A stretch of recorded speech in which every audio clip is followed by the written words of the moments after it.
Bonjour à tous et bienvenue dans cette nouvelle vidéo. Aujourd'hui, on va découvrir ensemble un autre exercice sur les fichiers CSV en Python. L'énoncé de l'exercice est le suivant. Écrire une fonction qui s'appelle update qui prend en paramètre le nom des fichiers CSV file de type chaîne de caractères et trois autres paramètres numéro de ligne, numéro de colonne et qui sont de type entier et val de type chaîne de caractères. La fonction doit lire le contenu du fichier et mettre à jour la valeur qui se trouve à la ligne et la colonne qui sont spécifiées par les paramètres numéro de ligne et numéro de colonne avec la valeur val. La fonction doit retourner 0 si tout s'est bien passé, moins 1 sinon. La fonction doit également accepter les indices négatifs pour les lignes et les colonnes. Alors, pour écrire une telle fonction, on va d'abord commencer par importer le module CSV. Ensuite, on définit la fonction qui s'appelle update, qui prend en paramètre le nom du fichier, le numéro de ligne, le numéro de colonne, la valeur et le séparateur qui a une valeur par défaut, virgule. Ensuite, j'ouvre le fichier en utilisant l'instruction open et tout ça dans l'expression with. Donc open le nom du fichier. Le mode d'ouverture c'est R+, et new line égale chaîne vide. As F. Je crée un objet de type reader, csv.reader. Je lui donne le fichier, délimiter égale le séparateur. Ensuite, je récupère tout dans ligne égale liste de R. Ensuite, je fais ligne de lig de col reçoit valeur, val. Ensuite, je fais f.seek pour revenir en arrière, pour revenir au début de mon fichier et réécrire tout le contenu du fichier après mise à jour. Ensuite, je crée un objet de type writer en faisant w égale csv.writer f délimiter égale le séparateur w. Write rows de ligne. Ensuite, je fais f.truncate pour couper mon fichier, c'est-à-dire le couper à ce niveau-là.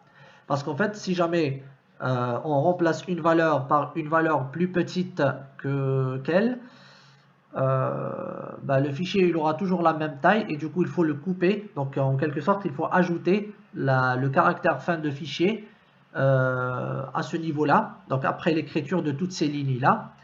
Maintenant on va tester un petit peu notre fonction en créant un programme principal, if name égale main. Je fais update. Le nom du fichier c'est test.csv. Par exemple ici j'ai envie de modifier username et le remplacer par pseudo. Donc je mets 0, 0. Donc c'est la ligne 0, la colonne 0, la valeur c'est pseudo.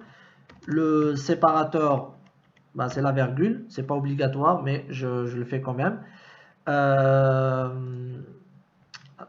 Donc maintenant j'exécute mon fichier et ça me donne pseudo à la place de username. Si je veux par exemple modifier identifier et le remplacer par id, je mets ici id et je remplace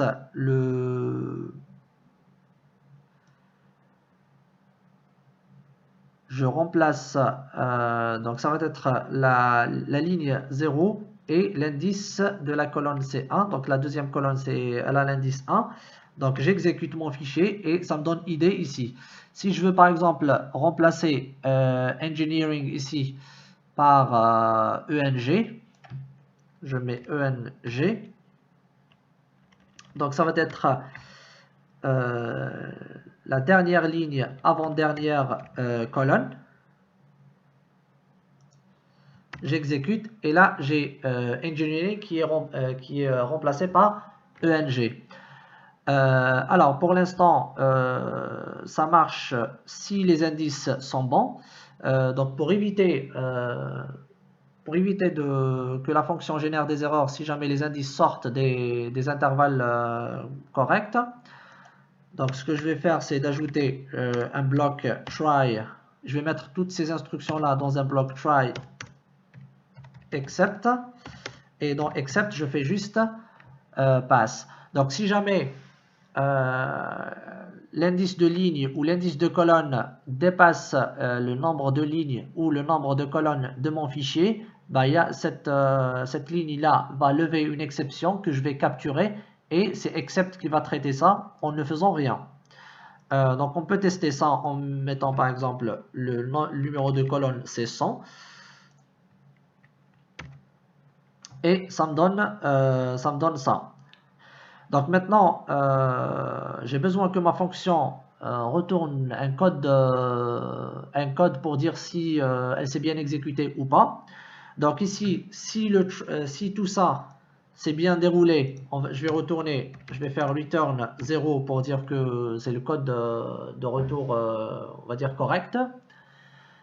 S'il y a eu erreur, bah, je vais faire un return -1. Donc là, je fais R égale ça et je fais if R égale 0, print tout s'est bien passé. Dans le else, je fais il y a eu une erreur lors de la modification.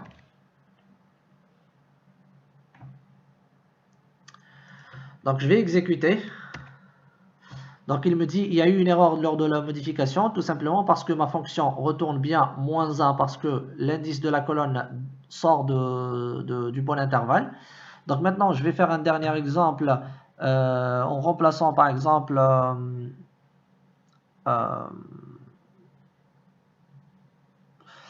4081 par on va dire 1.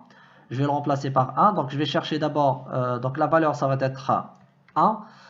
Je vais chercher les indices, donc c'est la quatrième ligne, donc c'est 3. Et c'est la deuxième colonne, donc c'est l'indice 1. Donc je mets à jour, il me dit tout s'est bien passé.